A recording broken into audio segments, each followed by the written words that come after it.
சின்னதுன்னா பலவீனம்னு யாரு சொன்னா? இந்த கதை அதுக்கு பதில்.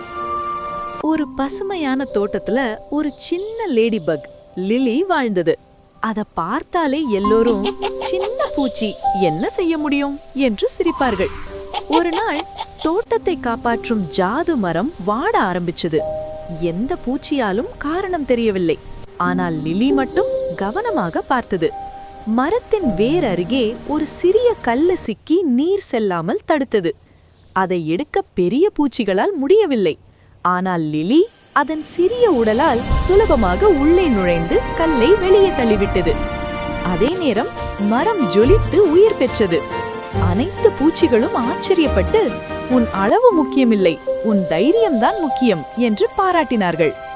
லிலி வெகுவாக மகிழ்ந்து, சின்னது என்றால் பலவீனமில்லை, சரியான நேரத்தில் சரியான செயல் செய்தால்தான் சக்தி என்று நிரூபி